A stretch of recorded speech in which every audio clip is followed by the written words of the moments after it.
expected to go anywhere. What more can you tell us about this window? Yeah, I'm told, Kevin, he's going to wait at least through Thanksgiving and before he starts to really engage with the Lakers about what kind of a deal he's going to do. He will be back with them.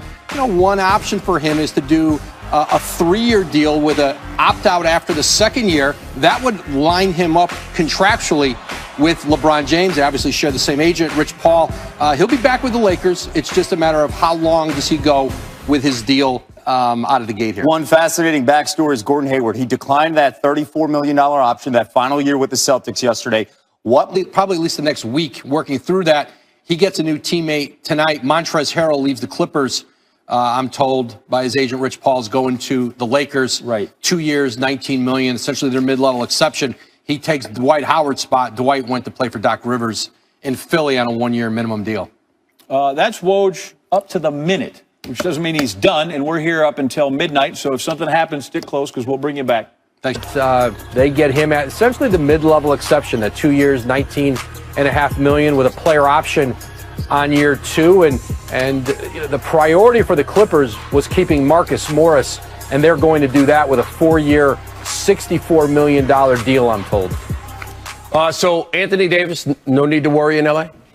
Yeah, Anthony Davis will be back with the Lakers. He's going to take some time to decide, I'm told, at least through Thanksgiving next week, about how he wants to structure his deal with L.A. And, he certainly has several options in terms of the length. One option for him will be to get his contract lengthwise on par with LeBron James. That would be essentially a 3-year deal with a player option after the second year, and then he and LeBron would be contractually aligned. They obviously share the same agent, Rich Paul.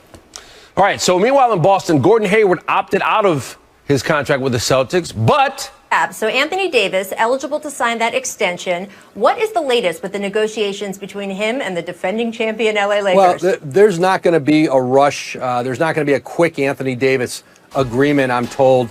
At least probably not until well into next week, I was told, past Thanksgiving. Davis, wow. Listen, he's returning to the Lakers. It's going to be a question of what the deal looks like. He's got a few different options in terms of the structure, how long he's going to go. He can do like a 2+1, 3-year deal with an option after 2. That lines him up with LeBron James. They could be on the same, be on the same trajectory at that point. So that's what he's going to talk to the Lakers about. He and Rich Paul, his agent, into the next week. I know Rich Paul will talk to Rob Pelinka tonight. He's got KCP, who's also a free agent there. But you saw LeBron James do this in Cleveland when he was on those 1-year deals, and you knew he was going back.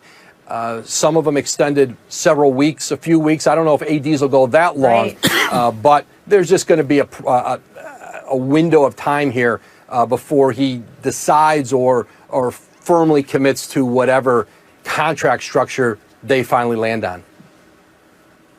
The other big sort of idea we're going to be talking about today and looking for is how these free agents or moves or trades are going to fit in with teams that they don't know what they're getting this coming year in terms of fans in the stands, revenue coming in. There's question marks about how much room there is available. Not a lot of teams have huge, gallons of cap space the way we've seen in some other years. How is that going to affect guys like Fred VanVleet or Serge Ibaka, who aren't those big, huge names like Kawhi Leonard last year, but who have won rings and could be a key ingredient to add to a championship mix on another team? I think Fred VanVleet is very likely to return to Toronto.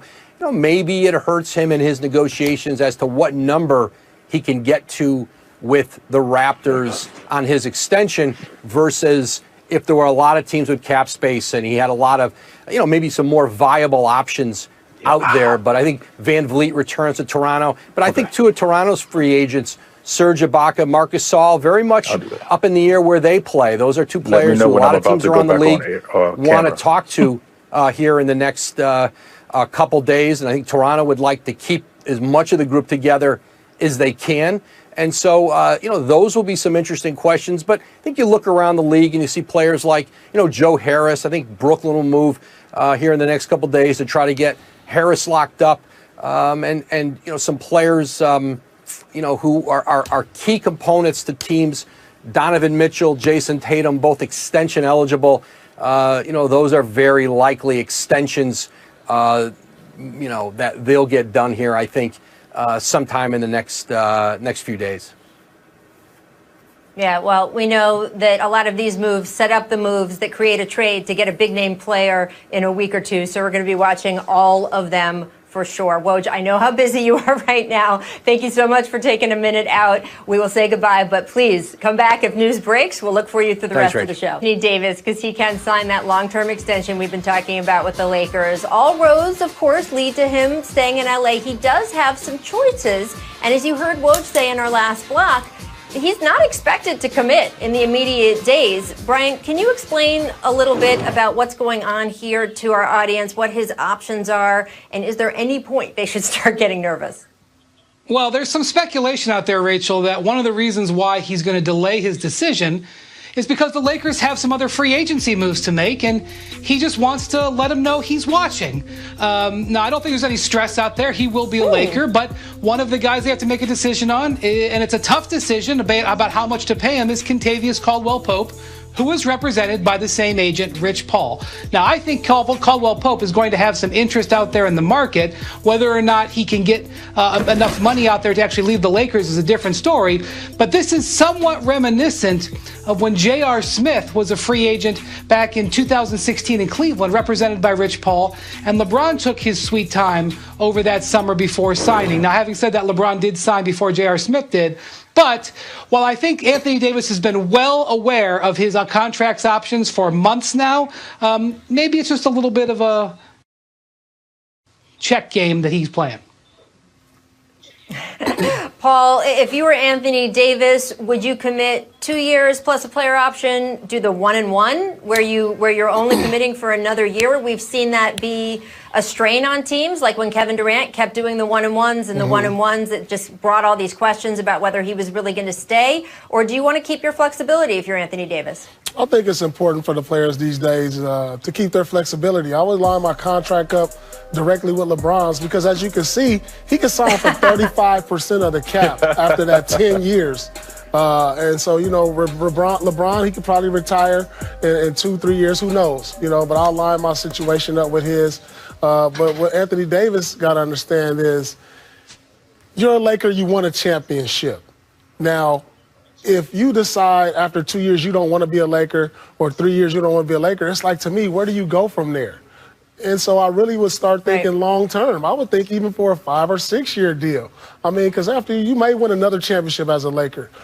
There's nowhere else you can go after being a Laker after winning 2 championships and being the face of the franchise long after LeBron has left. So, I mean, his options are open, and that's a good thing to have these type of options for Anthony Davis to make these type of decisions, because he's one of those players whose game is injury-proof also. He's 7 feet, athletic. He can do so many things with the ball. He can shoot, soft touch, handle the ball. So, sky's the limit for this kid. Whether he stays healthy or not, he's still going to get a great deal. So maybe 2 is the way to go. I like what you're saying, Paul, and I agree. He really has some flexibility. I think lining his contract up with LeBron is a great thing to do. Win as much as possible. And then down the line, obviously you could do the 1-and-1s back at home. I know that was talked about. I think Chicago, a couple other teams where he could possibly go back. He could do his 1-and-1s then. But right now, you want to win as much as possible. And he can make a lot of money on a very good team with the chance to win another championship back-to-back possibly. So I think right now, I don't walk away from that opportunity. I mean, I think, at the end of the day, he's going to be a Laker. And they're just giving all these, just doing, like you said, playing the game a little bit. Yeah, I know I'm signing there. I'll sign later, just for the drama, What's life without a little bit of drama? And by the way, Paul, I know that you have your number retired in Boston. Right, exactly. I know, Paul, you have your number retired in Boston Garden, but you're clearly always an LA kid if you're saying, what could you possibly